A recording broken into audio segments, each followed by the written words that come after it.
So my name is Christina Wen. I am a Chinese re-recording mixer, but I'm based in LA. The project that I'm here to talk about is I got to be the sound effects re-recording mixer on the last season of What We Do in the Shadows. So yeah, really excited to be here. So I'm a big fan of What We Do in the Shadows, and I got to watch the panel that you were a part of beforehand, and you mentioned that one of the sound effects was like them transitioning to bats? Yes. Oh, I didn't even think about that. Yes. Can you share a little bit about like behind the scenes sound bits that fans like have gotten used to and didn't realize that you mixed them? So I actually was a huge fan of the show for 5 seasons before I jumped onto the sound crew for the last season. Some of the very signature sound, like ones are, I really have to give a shout out to the sound designer on the project, David Barbie, who cut and edited all the sound effects for me to mix into the show for the series this season.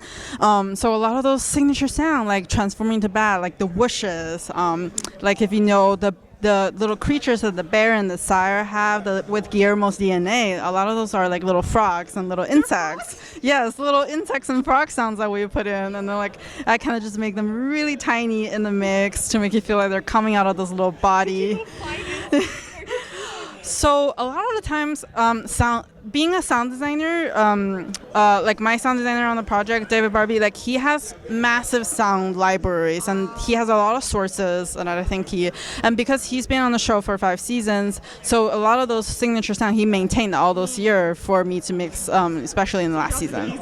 Yeah, yes. So he sources sound, and I just have to make them sound like it's coming from the shadow universe. Yeah. Oh my god, that's so cool. Yes. Frogs. Yes. And then is there like a sound effect or mix that like frogs, for instance, that people be kind of surprised, like, oh, that's what made that sound? I'm trying to think about it.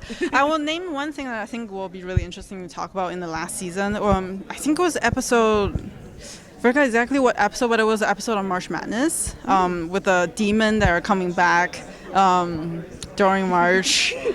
So that creature actually, there was like, when the demon was shooting off and screaming, we had dialogue design on the dialogue mixing side, but then for the sound effects side, anytime he's screaming and yelling, we have like layer of fire whooshing out. I'm sending a lot of the sound information to the LFE, the bass channel, to make it sound really big and thick. And then anytime there's little snakes coming out of his mouth, we have like little like screams in creature. And one of the funniest things, actually, we have a little human scream from somebody on the show that made it onto the sound for the creature, because one of the last snake with a human face that came out of the creature's mouth was actually our really amazing picture editor's screams.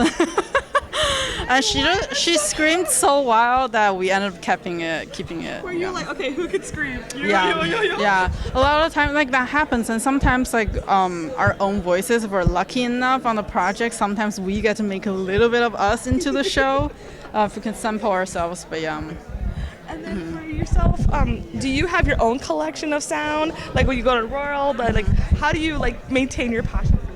I have my own collection of the sound. I would say because my job is more in the mixing realm, and I've worked a lot in editorial side on the dialogue side of the things. So I definitely don't have as many sound libraries as a lot of the people that are only specializing in doing sound design. But anytime, because I'm Chinese, so anytime I'm back home traveling, I always bring my little field recorder to record my country, because those are just such rare opportunity to capture sound. I think I actually was talking earlier a little bit about like this filmmaker that I got to collaborate with, Anjani. She directed, written this short film that was shot in India, and anytime opportunities like that's in the story in a foreign country, I very much get involved very early on and reach out to the production soundmaker, like, hey, let's record the city, let's record the night market, let's record the ocean that it's there, and then we put what's real into the sound that we're going to mix into the film. So used to go see new places at the same time. And then for those who are not familiar with a sound mixing career, can you give us like a little snippet of a day in the life of a sound mixer? Yes. So sound always exists in the team, in a team format. So no matter what project I'm on, I'm no one without my team. So normally there is the sound mixing department. There's also the sound editorial department where I'm preparing the material and the mixer. What we do is we mix it into the show using volume, clip gain, sound effects, treatments, EQ, etc. And normally when I'm mixing, my day-to-day will be like 9 a.m. I get to the mix stage. We start 9 to 1 a.m. And then a lot of times there will be two mixers mixing at the same time, where one of them is only taking care of the sound effects side of the mixing and the other one is only doing like the dialogue and the music side of the mixing. So we're sharing speakers. We're in a room that pretty much looks like a movie theater, but instead of seats, we have mixing consoles. Oh, okay. Yeah, so that's like my day-to-day. So I'm like in this theater all day long. Yeah. So you must be listening to like so much every day. Like, does it hurt your head? Like, do you anything to refresh your mind? Like, it feels like, does it like become like a at some point? It could be. I think especially very action-packed, loud scenes will make you feel that way. That's why as a mixer myself, I spend a lot of time really getting it to sound right, but I always like to take a break from it and come back to it later. Because when your ears are fatigued, you will just start losing track of. Yeah. And then you kind of mentioned this, but now I'm wondering if it exists. Would there be like a soundscape ambience for what we do in the shadows?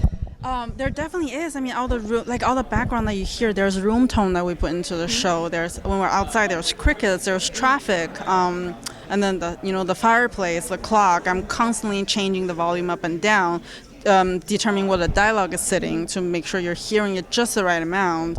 All of those sounds are what we put into it artificially, and there are little creaks of the floor of the wooden house as well. Yeah, so a lot of that are soundscape. That sound of shadows, I would say. And I got to look at your Instagram. It's really fun to look at, especially your dogs.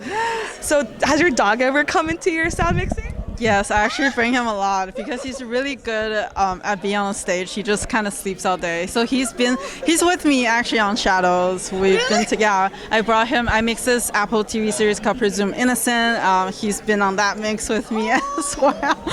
Yeah, he doesn't. Oh, There were shows that I brought him on. The producer actually ended up kind of falling in love with him. Yeah. Well, thank you so much for taking the time. Thank you so much.